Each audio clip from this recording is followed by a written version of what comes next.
What is up, guys? Welcome back to the channel. If you're new to the channel, my name is Dave Wallace and I'm here to help you win with money and build your wealth.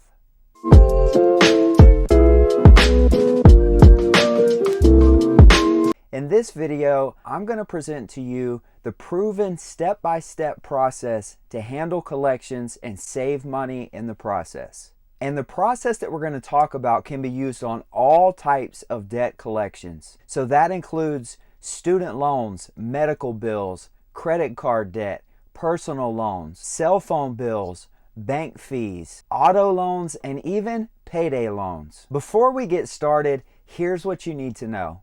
Debt collectors are scummy. They are the bottom feeders of the financial industry. As a banker, I had a gentleman in my office bawling his eyes out whose accounts were absolutely wiped clean by a scummy debt collector. The agreement was that he would draw an official guaranteed check, mail the money in to pay off the collection, and he also, without us knowing, gave his bank account information to the debt collector, and unfortunately the debt collector drew all the money out of his checking account and also cashed the official check. Completely wiped this man clean for double the settled amount. So you're going to want to pay attention to each step because these people are master manipulators, and I want you to have all of these tools in your toolbox because it will take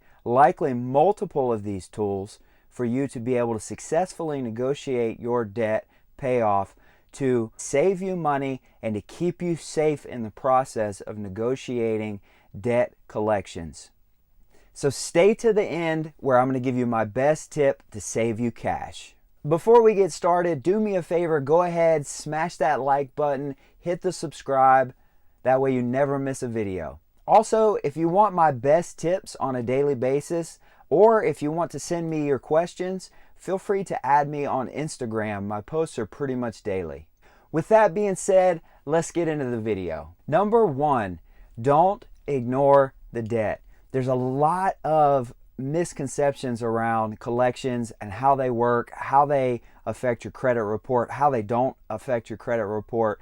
Collections fall off your credit report in 7 years, but the amount owed is due until it is paid. So the amount owed will always be hanging out there until it is paid or negotiated via a settlement. The issue with it being out there means that you could be sued by the lender or the collector at any moment in time if you don't pay that. So whatever you do, don't ignore it. Number two, get your balance in writing. We alluded to this a little bit when we talked about that unfortunate story at the beginning of the video.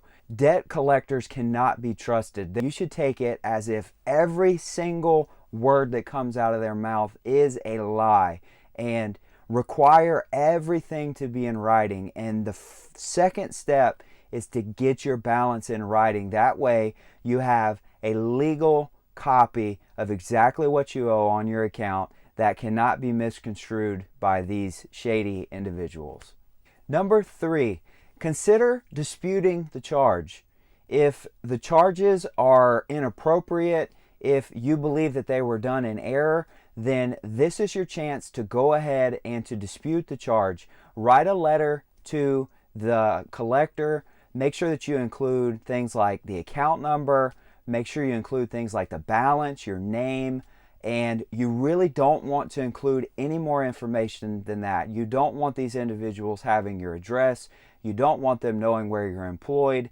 You really don't even want them having your phone number. You would be better off initiating all conversations with them because, again, they are scummy and they will go to the ends of the earth to do shady things to get paid. So keep it very basic, but open up a dispute with the creditor, and then also go to the 3 credit bureaus and open up a dispute with each of the 3 credit reporting agencies so that they have record of your dispute as well.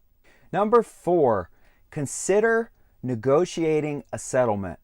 So businesses want to get these bad debts off their balance sheet. Therefore, they sell the debt to these debt collectors who then go to individuals or businesses to try to collect on that money. But here's the thing.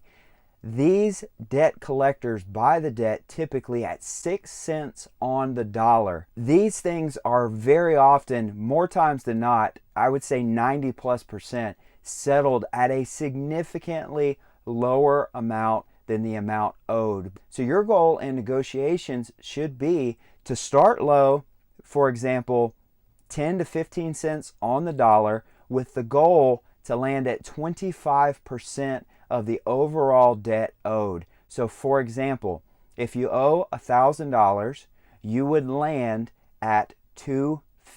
That is where your goal would be to land, but you can't start there or you would not end up there. So you have to start lower. There should be no explaining going on. Again, everything that you tell them personally or professionally about your career and all, these individuals can use against you. Therefore, again, keep it simple. Hey, this is the amount of money that I have.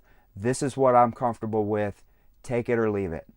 And go from there, and go into these with your hard hat on. These are not nice conversations. This is not a time for you to be nice. These individuals are trying to screw you, and go into it with that mindset and play ball and know that this is just business. This is not a personal situation. So please don't take any of it personally. Number 5. So we alluded to this a little bit in the example, but guys, this is critically important. So please come in here, come close. When you negotiate a settlement, get it in writing. If it happened over the phone, again, it is a lie. It has to be in writing. It has to include your account number, your name, and the dollar amount that they have agreed to settle at. Now, to settle the payment, there's only one way. They have to be paid via a certified check from the bank, which is guaranteed funds, in a lump sum. No payments, no automatic drafts, no access to your bank account. The example that I gave at the beginning of this video is one of many examples that I have as a banker where I saw individuals get wiped completely clean. Has to be paid in one lump sum, no payments, no access to checking accounts, no automatic drafts, none of that. They have to get paid via snail mail through an official or a guaranteed check in a lump sum. That is it. There should be no negotiating anything else, guys. Take it from a banker, someone who spent 10 plus years in banking. Again, I've seen people's accounts get wiped clean. Do not set up any payment situation with these individuals. The only way to settle is via lump sum through a certified or an official check. Now, let's say that you've gotten to this point, you've gotten through the first 5 steps, and you did not make the progress that you were hoping to make. That does happen. Now, if you reach this point, you've really got 2 next steps to consider. Number 6, tell the debt collector to stop contacting you. Write a letter, send a letter to them saying, do not contact me. And that will completely shut off legally the debt collector's ability to contact you. Now, here's the thing. That does not stop the debt. That does not mean that you are relinquished of needing to pay this amount off. That amount will still be there, and they can still take you to court and sue you over the money. So keep that in mind. It's just that if these individuals are harassing you, or if the businesses are harassing you, you can write a letter, and legally they are required to stop contacting you if you write a letter. Don't say this over the phone. You have to write a letter. Keep a copy of the letter for your records, and make sure that you sign it, make sure that you date it, and again, no personal information. Account number and balance that you got from the letter in the second step, go ahead, put those in there, and put your name and sign it, date it. That's it. No personal details, no addresses, no none of that. Again, we don't want them having work information, pay details, bank account information. We don't want them having any of that. So just keep this as a tool, keep this in mind. That way you can silence them at any moment just with one letter. Number 7, if all else fails, consider hiring an attorney. I would also say if you are being sued for a substantial dollar amount relative to your income, so let's just say hypothetically that you look at the amount and you say this is a substantial amount of money to me. If you say that, then you should consider hiring an attorney if you have been sued. But this would be your last resort. If you tried the first 6 steps and you were unsuccessful, then this is where you would want to go. You would want to look up a local attorney that is experienced in handling debt collectors, and you would want to sign them on to get this thing handled once and for all. The question that I've gotten often as a financial coach is, Dave, how and when do I tackle debt collections versus paying off my normal debt or active accounts? You want to pay off your active debt first, and then you want to move to the collection accounts, paying them off using the debt snowball. Start with the smallest amount, pay that off, and then move up bigger and bigger and bigger, paying the highest dollar amount collection off last. You may be wondering, why do I want to handle it that way and not just go ahead and knock out these collections? Well, the reason why is because A, they fall off your credit report in 7 years in terms of the impact that they have on your credit report, and the active accounts are going to be active on there. They're going to continue to be showing on there because they're active. So from a credit standpoint, typically you can get a little better impact on your credit report. I lost my train of thought.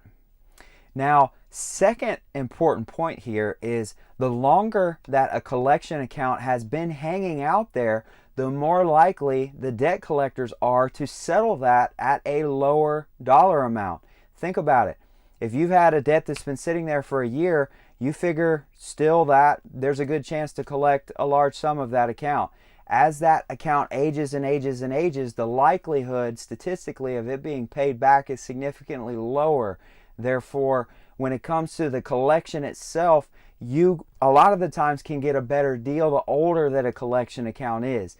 Now, I'm not telling you to hang these accounts out there because they do have an impact on your credit report for a period of time. You can and will get sued if it goes on for too long and is a higher enough dollar amount. So the emotional stress of it is not worth having it out there, period. But if you cannot tackle both at the same time, you're going to want to tackle the active debt first, paying that off, and then move to the collection accounts, paying them off using the debt snowball. Now you may say, well, Dave, what about all the fees? The fees are going to be accruing on these, but again, keep in mind, the older that these accounts get, the more likely that the debt collectors are to settle at a lower dollar amount, saving you money. Keep in mind, everything in writing. Don't trust anything that they say. Give them the bare information. Don't go too into detail about your income. Don't give them bank statements. No automatic drafts. These people are on an absolutely need-to-know basis. Guys, hope you got value out of this video. If you did, do me a favor, go ahead, smash that like button, hit the subscribe. That way you never miss a video. If you are looking to level up your financial game, I'd highly recommend checking out my free financial plan. That will be linked in the description.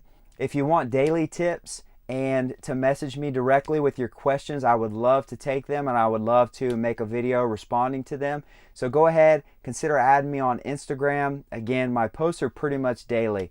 I look forward to seeing you on the next one.